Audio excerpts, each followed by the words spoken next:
HMPV వైరస్పై ప్రజలు ఆందోళన చెందాల్సిన పని లేదని, జాగ్రత్తలు పాటిస్తే సరిపోతుందని ఆదిరెడ్డి శ్రీనివాస్ సూచించారు. హెచ్ఎంపీవీ వైరస్ నేపథ్యంలో ఆయన రాజమండ్రి ప్రభుత్వ జిల్లా ఆసుపత్రిని పరిశీలించారు.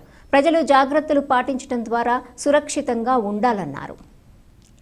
బహిరంగ ప్రదేశాల్లో మాస్కులు పెట్టుకోవాలని సూచించారు. హెచ్ఎంపీవీ అనేది సాధారణ కాలానుగుణ వ్యాధి, తేలికపాటి స్వభావం కలది. ఈ వైరస్పై భయపడాల్సిన అవసరం లేదని, 2001 నుండి ఉన్న అంత ప్రమాదకరమైంది కాదని ఆందోళన చెందాల్సిన అవసరం లేదన్నారు.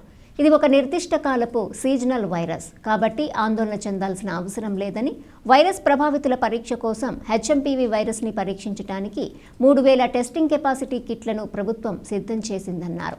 ఏ మాత్రం అనారోగ్యంగా ఉన్నా, జలుబు చేసినా వెంటనే వైద్యులను సంప్రదించాలని సూచించారు.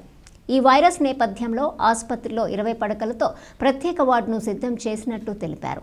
ఆక్సిజన్ వెంటిలేటర్లను సిద్ధంగా ఉంచినట్టు వివరించారు.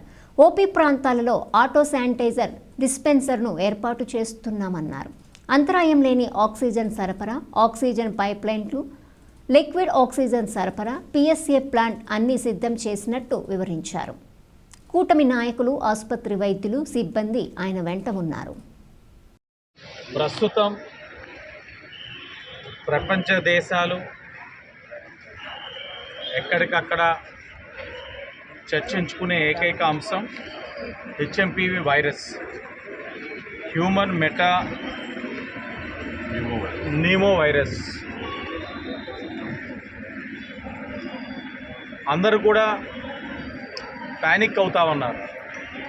ఏంటి హెచ్ఎంపీవీ వైరస్ స్ట్రెయిన్ ఇండియాలోకి వచ్చేసిందట, ఏంటి మన పరిస్థితి అని అనేకమైన అపోహలు, అనేకమైన ఫాల్స్ ఇన్ఫర్మేషన్, ప్రొపగాండా కూడా నడిచిపోతూ ఉంది. ప్రధానంగా అందరూ కూడా గమనించాల్సింది ఏంటంటే, union health minister JP Nadda గారు స్పష్టంగా చెప్పడం జరిగింది. నిన్ననే ఆంధ్రప్రదేశ్ గౌరవ ముఖ్యమంత్రి చంద్రబాబు నాయుడు గారు కూడా స్పష్టంగా చెప్పారు, ఈ వైరస్ కొత్త ఏమీ కాదు. 2001లోనే ఈ వైరస్ని ఐడెంటిఫై చేయడం జరిగింది. చాలా మైల్డ్ సిమ్టమ్స్, రెస్పిరేటరీ సిస్టమ్ని అటాక్ చేస్తుంది. అలాగే ఒక రొంపగా కానీ మీకు ఎవరికైనా అనిపిస్తే మీరు తక్షణమే మాస్క్ వేసుకోండి, చేతుల్ని 20 సెకండ్లు వాష్ చేసుకోండి.